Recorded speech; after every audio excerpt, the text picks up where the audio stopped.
খলিশা মাছের ভর্তা খেয়েছিলেন কখনো? যদি না খেয়ে থাকেন একবার হলেও আজই ট্রাই করবেন। জাস্ট অসাধারণ গরম ভাতের সাথে। তো শুরুতেই এখানে খলিশা মাছগুলোকে একেবারে খুব ভালো করে আমি পরিষ্কার করে নিয়েছি। লবণ দিয়েও একটুখানি পরিষ্কার করে নিয়েছি।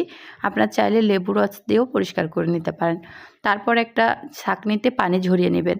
তারপর কড়াইয়ে কিছুটা রান্নার তেল দিয়ে সাথে ৬টির মতো শুকনা মরিচ দিয়েছি, আবার ৭-৮টির মতো কাঁচামরিচ দিয়েছি। ২টা মরিচের সংমিশ্রণেই আমি ভর্তাটা বানিয়ে নিব। তাতে করে কিন্তু ভর্তার সুন্দর একটা টেস্ট আসে, কাঁচামরিচের একটা ফ্লেভার চলে আসে। সো যাই হোক, তারপর ২টা মরিচই আমি ভেজে খুব ভালো করে উঠিয়ে নিচ্ছি। এখন আমি ওই তেলেই অ্যাড করে দিব এখানে রসুনের কোয়া।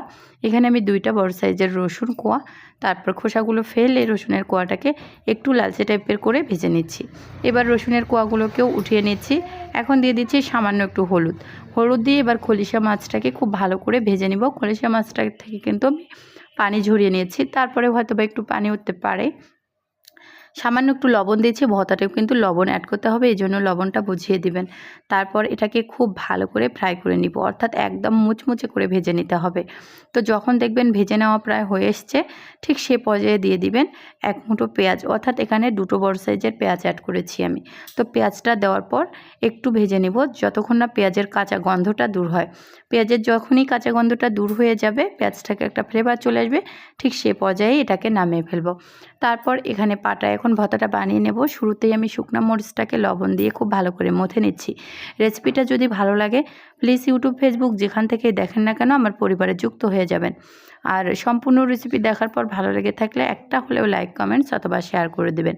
শুকনো মরিচটাকে খুব ভালো করে বেটে নেওয়ার পর তারপর এখানে আমি ওই যে কাঁচা মরিচ, রসুন সব কিছুই কিন্তু খুব ভালো করে পাটায় বেটে নিয়েছি। তারপর এখানে ওই যে ভিজে রাখা খলিশা মাছ এবং পেঁয়াজ খুব ভালো করে এখন আমি এটাকে ম্যাশ করে নিব, অর্থাৎ বেটে নিব। তো এখন খলিশা মাছটাকে বেটে নেওয়া হয়ে গেলে কিন্তু ভর্তাটা রেডি।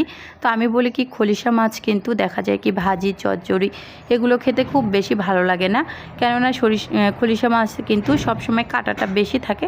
যারা খাইতে পারেন তো পারেনি, আর যারা খলিশা মাছটা খেতে পারেন না তারা কিন্তু এভাবে ভর্তাটা বানিয়ে নিতে পারেন। শুধু খলিশা মাছ না, যে কোনো ছোটো মাছ এভাবে ভর্তা বানিয়ে নিতে পারেন।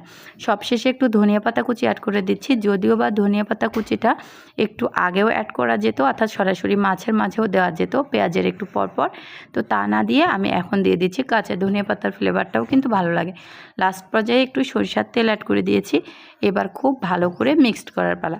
এই যে খুব ভালো করে যখন মিক্স করে নিব, তারপর রেডি হয়ে গেল খলিশা মাছের ভর্তা। জাস্ট অসাধারণ, না খেলে টেস্টটা কিন্তু অনুভব করতে পারবেন না। একবার হলেও ট্রাই করে নেবেন, পরিবারের সবাই পছন্দ করে খেয়ে নেবে। ঝালটা নিজের পছন্দ মতো দেবেন, তবে আমার মতে না ভর্তা, যে কোনো ভর্তা একটু ঝাল ঝাল টাইপের হলে ভালো লাগে। তো পরিবেশন করে দেখে দিচ্ছি, গরম ভাতের সাথে এই ভর্তা থাকলে আর কিচ্ছু লাগে না। আমি একটা কাঁচামরিচ নিয়ে নিচ্ছি, আমি ভাতের সাথে কাঁচামরিচ খেতে অনেক ভালো লাগে। যাই হোক, রেসিপিটা দেখার জন্য সবাইকে অসংখ্য ধন্যবাদ। ভালো থাকবেন, সুস্থ থাকবেন। আল্লাহ হাফিজ।